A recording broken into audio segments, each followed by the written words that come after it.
The United States on Saturday will mark the 20th anniversary of the shocking September 11 terrorist attacks on the World Trade Center and the Pentagon that killed 3,000 people and had President George W. Bush swearing revenge in the ruins.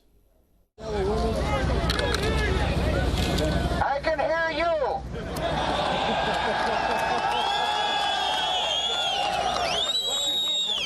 I can hear you. The rest of the world hears you.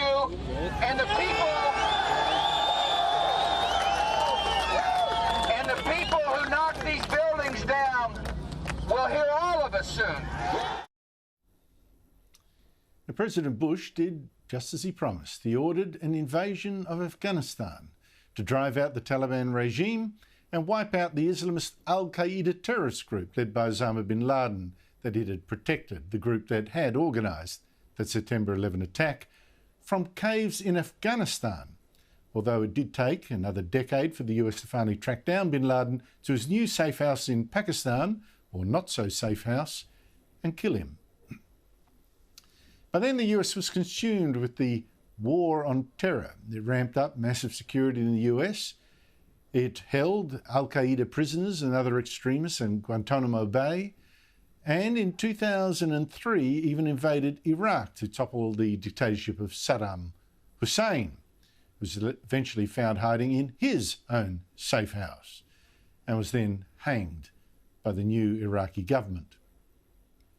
But nothing much went right after that. In Iraq and Syria, there was the rise in the sort of vacuum of the brutal Islamic State. And last month, the US abandoned Afghanistan and the Taliban returned to take back the palace and the country they'd lost 20 years earlier. Joining me is Sky News US correspondent Annelise Nielsen. Annelise, 11 that set so much history in motion being marked this week. Well, one of the really interesting things to see happening this week is a lot of the stories are coming out, a look at the analysis of the past 20 years, and we're not seeing a lot of imagery of the actual day. And it shows just how emotional this still is for Americans, how it's still such a traumatizing event in US history.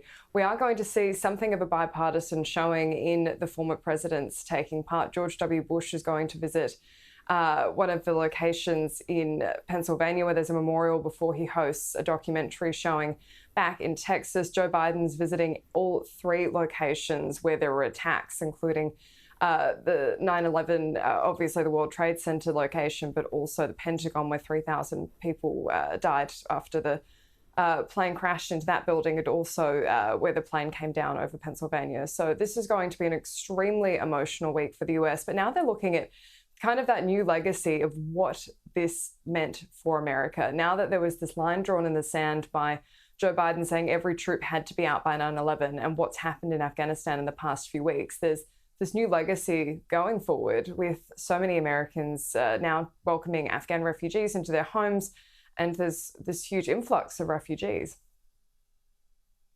It's so extraordinary, isn't it?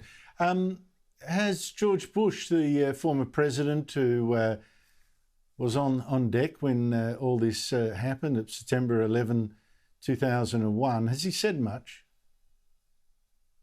He hasn't yet. I think he's going to keep that for the actual day. And one of the interesting things that we saw too was the questions asked of the Biden administration about how much he was in touch with George Bush during the withdrawal process, whether he was looking to him for any counsel. And it was a very resolute no, that they were focused on their own mission. They had this all set out in the way that they intended, and that they thought it was going to plan as best it could in the circumstances. Now that's had a huge political backlash in the United States, and polling shows that Americans, even if they did support withdrawing the troops, have been very unhappy with how it's panned out and the planning of it. But this is going to be a really defining moment for George Bush's legacy in particular when we see his speech. Is there much of a debate about the past 20 years in that regard? Because, I mean, obviously America had to strike back, and I think you have to acknowledge that it certainly hasn't had a big terrorist attack since. There have been bombings and shootings, Boston Marathon attack, etc., but nothing of this order.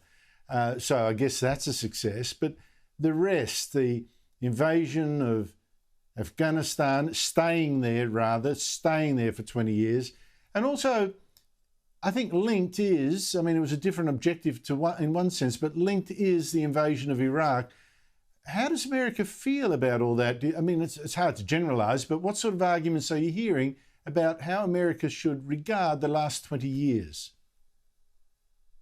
Oh, it is hard to generalise, and it's because people at so many points will have had different personal interactions with it, whether they knew someone at 9/11 at the location in New York, or whether they know someone who served in the military and they don't want to discount what their service meant, even if they have questions about exactly how it was all carried out. They've spent trillions of dollars in Afghanistan, and what kind of legacy have we left there now? And plenty of people do see it as contributing to the military-industrial complex. But what the real question is this about how this sets up America's legacy as a world leader, because this has gone on for so long. It was such a chaotic withdrawal.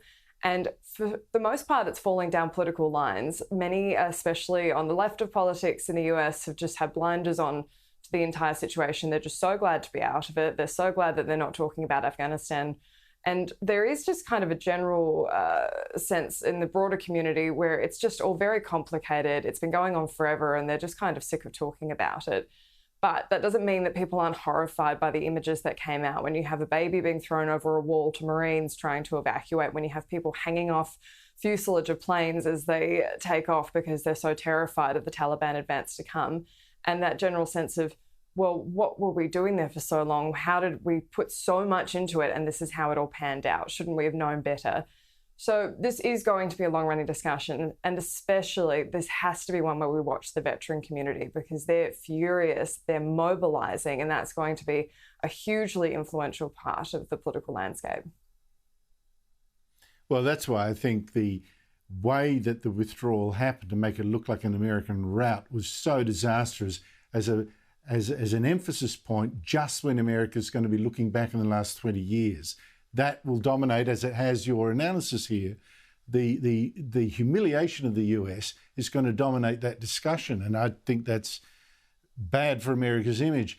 Annelise, a month ago, you and I were talking about a petition that you had organised, roping in some prominent journalists around the world as well, that you had organised to support Australian journalist Chang Lei, who was a star in the Chinese state media until she was arrested by the Chinese dictatorship and accused of giving away national secrets, like being a spy, when all that she'd really done was criticise the handling of the coronavirus early on by certain officials.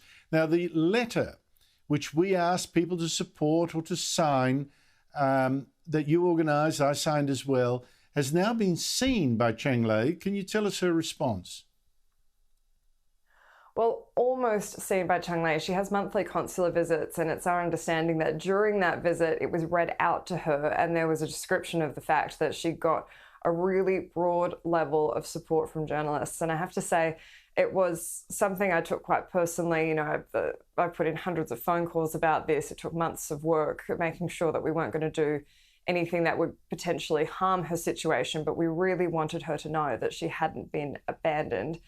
And we can say that she was very emotional as it was read out to her. And then the quote that's been shared with us is that she said, "It means so much that I'm not alone and that I'm remembered and thought about. The appreciation I feel is too big to put into words," which I think after I've shared it with everyone who did sign on the letter, everyone's just been so relieved that she knows that she hasn't been forgotten.